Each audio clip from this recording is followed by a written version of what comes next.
প্রিয় দর্শক, অভিভাষণে তোলপাড় চলছে।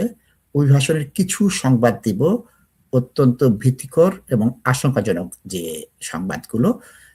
তাজ ভাই তার মনের কথা বলেন, তাজ ভাই এই সংবাদগুলো দেখেননি। তাজ ভাই মতামত নেব, আমার মতামত আমি দেব। অনেক ক্ষেত্রে আমার তাজ ভাইয়ের মতামত এক হয় না, কারণ কি, আমরা অন্তর থেকে যা বিশ্বাস করি তাই বলি। আজ তাজ ভাই বলছিল যে আমার দুটো হাত ব্যথা করছে, কারণ অনেকক্ষণ টাইপ করে, অনেক টাইপ করে। তা বল, এই দু হাত ব্যথা করে টাইপ করে আমি কি করলাম? আমি বললাম, মানুষের সম্মান পেয়েছেন, দোয়া পেয়েছেন, বিয়েতে গেলে সবচেয়ে ভালো সিটটা দেয়, ভালো খাবারটা দেয়, দোকানে গেলে দুটো জিনিস বেশি দেয়, পয়সা রাখতে চায় না, মসজিদে গেলে মানুষরা 50টা সালাম দেয়। এইটা হচ্ছে ভালোবাসা, এটা হচ্ছে পাওয়া। পয়সাটাই আসলে জীবনে সবকিছু নয়, তাজ ভাই এটা বিশ্বাস করে। দেখি তাজ ভাই তার উদ্বোধনী বক্তব্যে কি বলে। তাজ ভাই, আসসালামু আলাইকুম। আসসালামু আলাইকুম।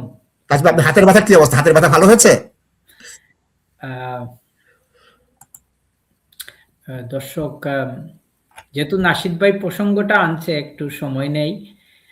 দর্শক, এই উইকেন্ডেই যে আপিল ডিসমিস হয়েছে, প্রায় 60টা পারমিশন আপিলের কাজ করছি এবং প্রত্যেকটা আমি নিজের হাতে ড্রাফটিং করছি ট্রেডিশনাল ওয়েতে।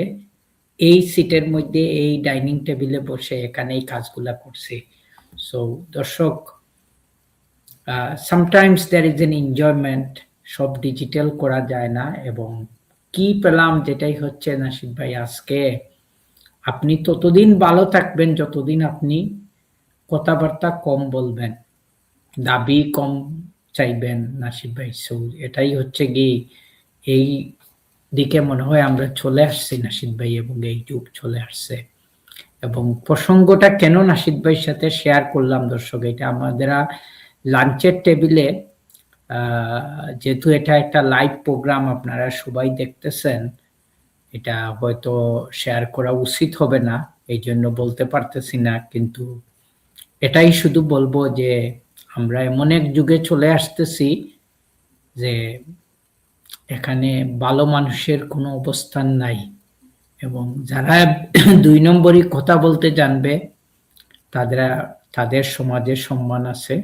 এবং যারা 2 নম্বরই কাজ করতে পারবে, তাদের প্রচুর টাকা আছে। সো নাশিদ ভাই অনেক সময় প্রসঙ্গ নিয়ে আমারে বলে যে খুব চালাক, অনেক টাকা পয়সা বানাইছে তাজ ভাই সে। তখন আমি বলি, যদি if I know the background of this person, then I tell যে নাশিদ ভাই, এই লোকটাকে চালাক বলে আপনি সম্মান করবেন না, because end of the day এখানে অনেক কিন্তু আছে, এবং সে এক সময় এই সব কিছুর হিসাব দিতে হবে। এবং স্পেশালি আমি আমার যখন কাজগুলা করতে বসি দর্শক, বিশ্বাস করেন আমার মাথায় একটা বারও আসে না যে আমি কেন এত সময় দিলাম, এবং ঘড়ির কাঁটা দেখে কখনো কাজ করি না। কাজটা এই নিয়তে করি, এবং আমরা সবাই করা উচিত যে আমরা একজন মানুষের জন্য লাস্ট চেষ্টাটা করা। ওইটা হবে কিনা উই ডু নট নো। এবং যারাই আমার আন্ডারে ট্রেনিং করতেছে বা করে, এখন অনেক ভালো ভালো পজিশনে ইনশাল্লাহ সবাই চলে গেছে।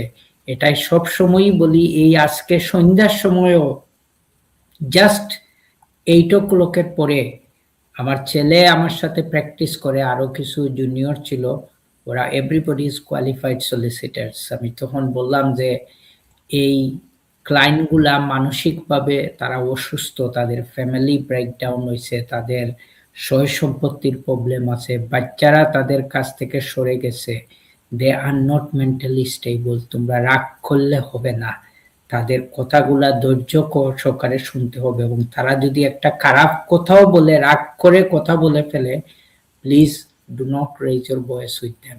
সো মনে করতে হবে যে দিস পিপুল প্রবলেম আছে বলেই তো তারা আমাদের কাছে আসছে, এবং তাদেরকে একটু যত্ন সহকারে আমরা আমাদের সেবাটা পৌঁছে দিতে হবে। Of course there is a limit, হয়তো লিমিট ওভার করলে আমরা কোনো কিছু করতে পারবো না।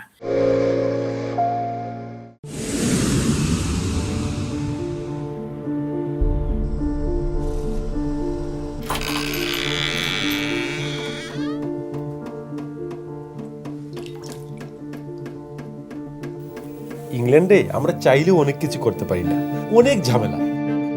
হায় রে হায়, লন্ডনের এই জীবনে ঝামেলার কোনো শেষ নাই। আমি লাল, আমার ইমিগ্রেশন, ঘর, ব্যবসা সবকিছুর ঝামেলার সমাধানে সবসময় পাশে আছে তাজ solicitor. Taj Solicitors. Believe in service.